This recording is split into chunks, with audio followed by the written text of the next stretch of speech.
Hey guys, हमें आदि पुरुष वाले हनुमान जी से क्या सीखने को मिला ये।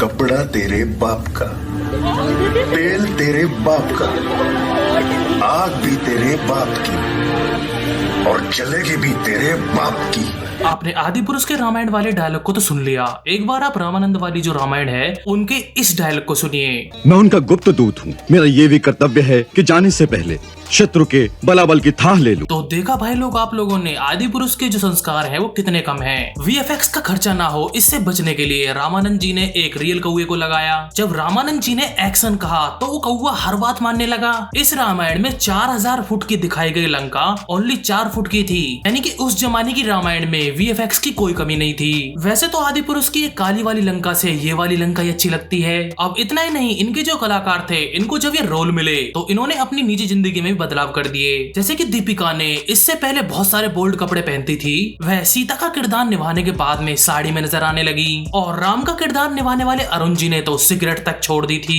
इनका यही डेडिकेशन सीधा लोगों को दिल को जा पहुंचा। लेकिन आदि पुरुष 650 करोड़ खर्च करने के बाद में भी लोगों को दिलों के बीच में ऐसा कनेक्शन नहीं बना पाई। तो चलिए अब जानते हैं कैसे 9.5 लाख के बजट में रामानंद जी ने रामायण बना दी। फर्स्टली रामानंद जी सागर को एक बीमारी थी। आपको बता दूं, इससे पहले रामानंद जी सागर को टीबी की बीमारी थी। उन दिनों टीबी की जो बीमारी है काफी ज्यादा खतरनाक मानी जाती थी। लेकिन रामानंद जी सागर अपनी मौत को धोखा देकर वापस आ गए। वो इसलिए क्योंकि उनको रामायण बनानी थी। रामानंद जी की अगर बात को माने तो ये भविष्यवाणी एक जोशी ने की थी। और आप लोगों को बता दूं, वो शायद जोशी कोई नहीं, वो रामायण के जावंत थे, जिन्होंने इस सीरियल में हनुमान जी को अपनी शक्तियां याद दिलाई और रामानंद जी सागर को आगे की जिंदगी के बारे में बताया। रामायण के दौर से लोग इस प्रकार से जुड़े हुए थे कि उस दौर के प्रेसिडेंट भी रामायण से जुड़े हुए थे।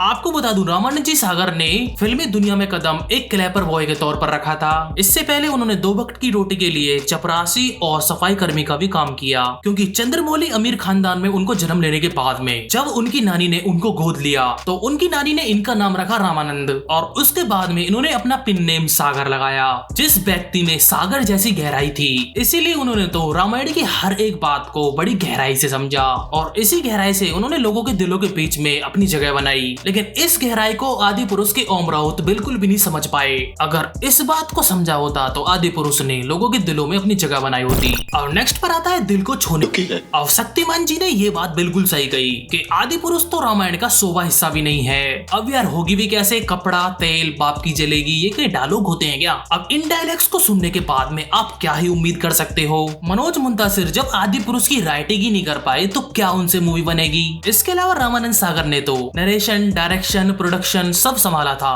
उन्होंने अपनी रामायण को कुछ इस प्रकार से लिखा था जिसके हर एक डायलॉग से कुछ सीख सकते हो आप। भले रामायण को अपने आप पर बहुत घमंड था, लेकिन उसके बच्चे को वही शिक्षा मिली थी जो कि राम जी को मिली थी। भगवान के हाथों मरने जाऊंगा।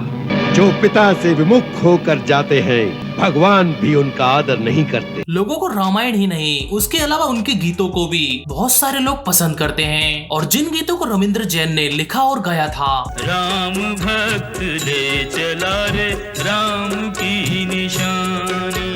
चाहे रविंद्र जैन जी हमारे बीच में अब नहीं है, लेकिन उनकी जो आवाज है कई दशकों तक ऐसी गूंजती रहेंगी। अब दोस्तों नेक्स्ट पर आता है जुगाड़ू VFX। आपने रामायण का ये वाला सीन तो देखा ही होगा, जहाँ पर आदि पुरुष ने 650 करोड़ फूंक कर भी सैफ अली खान को विराट कोहली बना दिया। जब हनुमान जी के इस वाले सीन की शूटिंग हो रही थी तो अरुण गोविल और सुनील लहरी को ये पता ही नहीं चल रहा था आखिर हो क्या रहा है। एक्टिंग के बाद में ये सीन देखकर वे लोग दंग रह गए थे। SEG 2000 वाली मशीन को यूज करके इन्होंने धनुष पर भी लाइटनिंग इफेक्ट लगा दिया था। यहाँ तक कि सुबह के कोहरे को दिखाने के लिए भी धूप और अगरबत्ती का जुगाड़ किया गया था। ऐसी आध्यात्मिक चीजों को सीखने के लिए वे गुजरात के उमेर गांव में पहुंच गए थे, जहाँ पर इनको नदी, पहाड़, वन सब कुछ मिल गए थे अपनी रामायण को शूट करने के लिए। नेक्स्ट पर आता है सुलभ कलाकार। दोस्तों रामायण के हर एक कैरेक्टर के पीछे एक रोचक कहानी छुपी हुई है। जैसा कि अरुण गोविल ने बताया, जब वो राम का रोल मांगने गए थे तो स्क्रीनिंग में उनको रिजेक्ट कर दिया गया, लेकिन जब उन्होंने ब्रह्मास्त्र को तोड़ा तो उनको राम बनने से कोई भी नहीं रोक पाया। और दोस्तों वो ब्रह्मास्त्र आप लोग जानते हो क्या है, वो है उनकी स्माइल। वैसे ही अगर सीता मैया के रोल की अगर बात करें तो दीपिका चिकलिया, जो कि विक्रम बेताल में पहले काम कर चुकी थी, उस सीरियल से इंस्पायर होकर रामानंद जी ने इनको ये रोल दिया। दिया। वैसे ही धारा सिंह जी को हनुमान जी का रोल दिया। पहले तो अपनी उम्र की वजह से इस रोल से मना कर रहे थे, फिर बाद में रामानंद जी ने इस रोल से उनको मना लिया। अब बात आती है मेन किरदार रावण के रोल की। सभी के मुंह पर एक ही नाम था, वो था अमरीश पुरी। जब प्रेम सागर ने अरविंद त्रिवेदी जी की तरफ अपनी नजर घुमाई, हमारे प्रिय पुत्र राजकुमार अक्ष कुमार का वध करते समय तुम्हें हमारी शक्ति का कोई भय नहीं था। तो उनको उनके अलावा कोई भी रोल पसंद नहीं आया, क्योंकि उनको उनके चलने का स्टाइल काफी ज्यादा अच्छा लगा। उनकी इस छवि से उनके अंदर में रावण दिखाई दिया। अब यार सारी की सारी जो कास्टिंग थी वो हो चुकी थी, लेकिन सुग्रीव की कास्टिंग ने काफी वक्त तक परेशान किया, जिसकी वजह से उन्होंने एक रात मन ही मन में भगवान राम को याद किया और फिर उसके बाद में वो सो गए। अगली सुबह ही एक चमत्कार हो गया। श्याम सुंदर नामक एक पहलवान उनके दफ्तर तक चल कर आया और फिर क्या होना था, मिल गया उनको अपना सुग्रीव। अब यार इंसान तो इंसान, कौवे को भी बतौर रामायण में कास्ट किया गया था और जिस कौवे ने रामानंद जी की हर एक बात को माना था। दोस्तों नेक्स्ट पर आता आधुनिक रंगभूषा। जैसा कि आप लोग जानते हो, धारा सिंह एक पहलवान थे, तो उनको अपने आप को फिट रखने के लिए बहुत सारी न्यूट्रिशन का इस्तेमाल करना पड़ता था। लेकिन हनुमान के मेकअप के लिए 2 से 3 घंटे कौन निकाले, क्योंकि इसमें जो हनुमान जी का जो फेस था उनसे फल फ्लूट कैसे खाया जा सकता है। इसमें सुनील लहरी जी ने एक सुझाव निकाला, इन फल फ्लूट्स का घोल मिलाकर सभी को स्ट्रॉ के थ्रू पिलाया जाए, जिससे इनके फेस से मेकअप को निकालने की जरूरत नहीं पड़ेगी। अब यार मेकअप में तो समय रावण को भी लगता था। आप लोगों को बता दूं, रावण को 10 किलो का मुकुट लेकर रावण को तैयार होने में 5 घंटे लग जाते थे। अब इन सारी चीजों के बीच में मगनलाल ड्रेस वाला का हाथ था। अब ये इतने ज्यादा फेमस हैं, 2012 में तो इनके ऊपर डॉक्यूमेंट्री बन चुकी है। इसके अलावा रामायण में आर्ट करने वाले मिस्टर हीरालाल पटेल, जहाँ सिर्फ रामायण में जेवरात उन्होंने हाथों से बनाए, इसके अलावा सारे के सारे हथियारों का निर्माण भी अपने हाथों से किया था।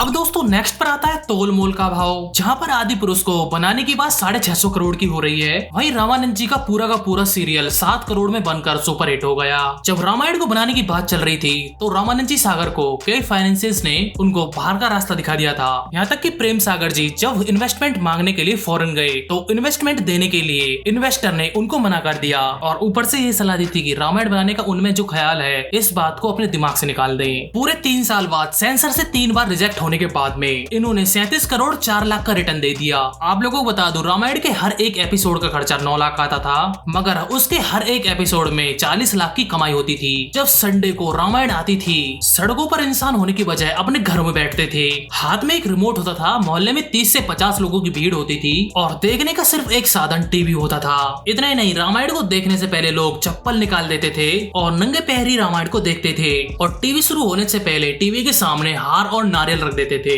तो दोस्तों इस वीडियो में आप लोगों ने देखा कि आदि पुरुष की रामायण और रामानंद जी की जो रामायण है उन दोनों में कितना फर्क है। वैसे आप लोगों को इन दोनों में से कौन सी रामायण अच्छी लगी, एक बार कमेंट बॉक्स में हमें कमेंट करके बताएं और हमारे चैनल को ढेर सारा प्यार देने के लिए हमारे चैनल को सब्सक्राइब कर लीजिए। तो चलिए मिलते हैं किसी और वीडियो में, जब तक के लिए हमें इजाजत दीजिए।